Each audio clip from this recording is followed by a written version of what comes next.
Good morning everyone. Basa na tayo ating libro guys. Kapwa ko Filipino, magbasa na tayo na ating history.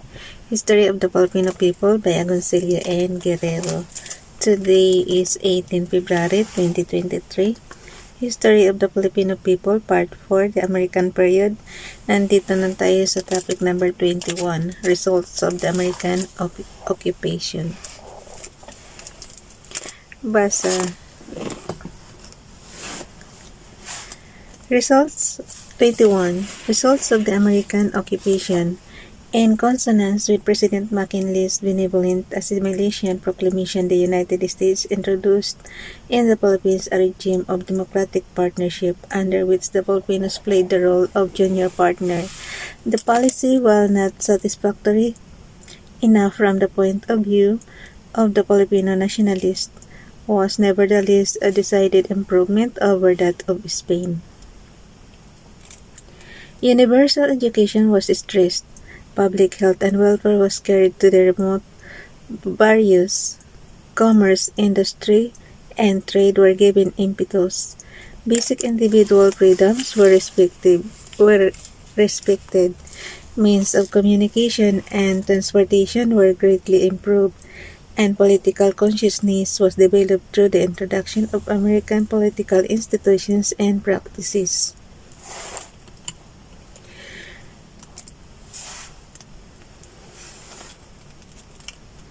Side by side with these positive results of the American occupation were the negative results: the general economic dependence on the United States, the partial loss of the racial heritage, the continuance of the colonial mentality, and a distorted sense of values. Progress in education. The greatest contribution of the United States to Philippine civilization is the system of public education, directly opposed to the Spanish system, which emphasized on one hand the study of the Catholic religion and on the other the employment of the Philippine languages rather than Spanish as pedagogical aid. The American educational system emphasized the democratic traditions and the practical applications of laws and principles. It is not, however, assumed that the American system was hostile to religion, but that the subject was optional rather than compulsory. The relegation of religion to the optional category was based on the principle of the separation of church and state, under which the church had no say in running the public school system. Unlike the practice of the Spanish authorities in the Philippines of discouraging the Filipinos from learning Spanish, the Americans at the turn of the century proceeded to compel the Filipinos to learn the English language. American schools were immediately established soon after the echoes of Davis' naval guns had vanished. 7 such schools were established in Manila in August 1898, and many more were opened as the conditions of peace and order permitted. By 1899 to 1900, the primary schools enrolled more than 100,000 Filipinos, children of school age. Enrollment of children in the public schools was compulsory, and to encourage parents to send their children to schools, the American authorities gave the students free books, pencils, and other school supplies. O, noong araw pa pala ito guys. Yung, di ba, tuwing pasukan is namimigay ng books, pencil, tsaka school supplies. So, ang kagawian nito nung araw pa ng panahon ng American period pa to. Bali, kinakapi lang natin ngayon. Pero selected nga lang. Pero 30, The first public school teachers were the American soldiers, who were later on replaced by the Thomasites, that is, the American teachers who came to the Philippines on board the SS Thomas. From 1903 to 1914, Filipino students who showed aptitudes in some branches of learning were sent to the United States as pensionados. Upon their return, they either taught a school or worked in government offices. Thus, the American system prepared the Filipinos not only for teaching but also for administrative service and asset in the Philippinization of the an asset in the Filipinization of the government. Higher education was provided by the establishment of the state-supported University of the Philippines in 1908. Other educational institutions owned and operated by private individuals or corporations were established to slake the Filipinos' thirst for knowledge. Some of the institutions, like the University of Santo Tomas, the Escuela de Derecho, School of Law, the Instituto Burgos, Burgos Institute, and others, constitute to use Spanish as the medium of instruction, but the pressure of competition forced them to abandon Spanish in favor of English. Their graduates who had very little acquaintance, if at all, with the English language were greatly handicapped in government examinations, which were conducted in English. Thus, English came to be the language of instruction in all schools, colleges, and universities. A fact which explains why English is understood throughout the Philippines. The net result of such a system was the increase of Filipino literacy. There are no reliable data to show the percentage of literacy at the close of the Spanish period, but it is probably safe to assume that the figure was somewhere between 5% and 8%. By 1903, when the first census under the Americans was taken, the figure jumped to 44.2%. By 1918, when the second census was taken, literacy increased to 49.2%, and in 1935, when the Commonwealth was inaugurated, it soared to 65%. This increase in Filipino literacy under the Americans was made possible not only by the number of schools, colleges, and universities established during the period from 1900 to 1935,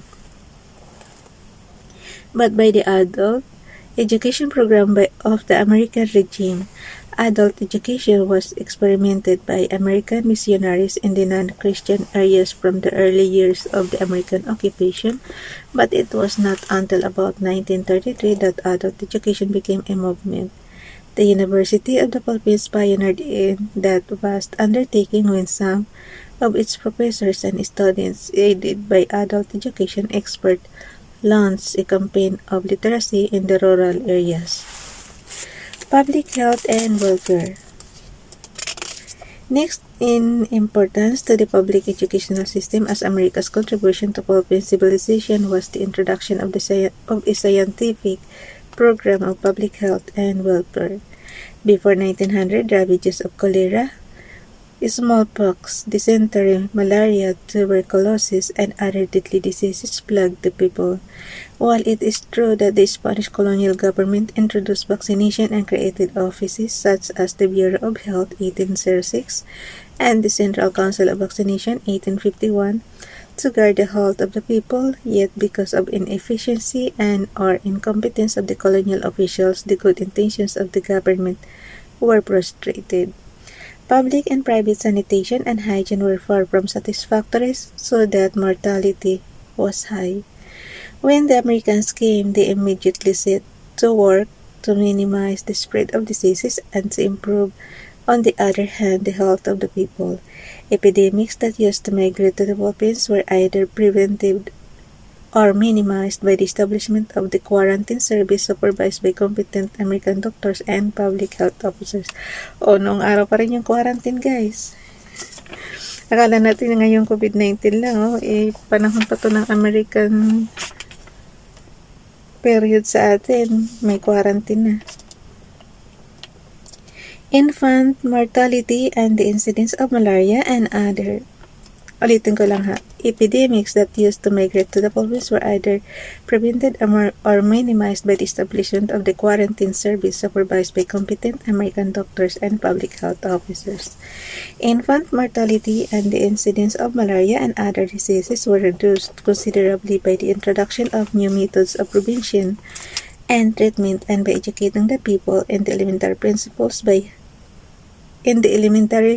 principles of hygiene and sanitation. Thus, the American doctors found out was difficult for the Filipino superstition-ridden and ignorant of the strange power of the minute germs to cause deadly diseases, were not easily convinced by the efficiency of medical methods in combating the causes of death from various sicknesses. The early Americans then were up against a formidable wall of ignorance and superstition, which made the task of public health improvement difficult. The creation in 1901 of the Board of Public Health, which became a bureau at a later date, signaled the intensified campaign not only for improved public health but also for the eradication of superstition and ignorance.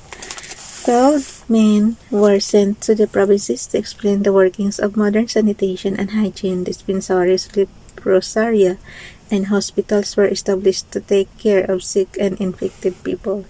The American contribution to Filipino health may be gleaned from the fact that in 1898, the death rate per 1,000 persons was 30.5%, while in 1907, it slumped to 21.29%.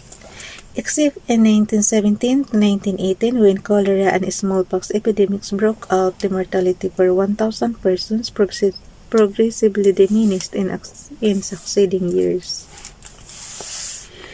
At the same time that the Americans were battling diseases, ignorance, and superstitions, they were also providing facilities for the release of human misery and misfortune. Asylums for the orphans, the insane, and the juvenile offenders were founded. A new attitude was thus created for the welfare of these unfortunates who, in the past, might have been allowed to endanger society or might have been imprisoned without giving them the chance to survive in a brutal society. The vocational training given to the orphans and the juvenile delinquents resulted in their moral and physical rehabilitation. Interest in public welfare was awakened among the people, and a new public philosophy was born to replace that of apathy and indifference. The result of the development of health and welfare may be seen not only in decreased mortality but more so in the improvement of the standard of living. The salt and rice nutrition was replaced by balanced diet, which in turn resulted in physical robustness. At the turn of the century, the average Filipino height measured somewhere between 5 feet and 2 inches and 5 feet and 4 inches.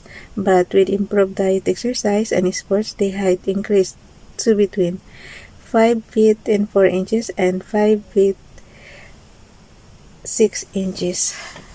Okay guys, bukas na itong trade, commerce, and industry. Goodbye everyone. God bless.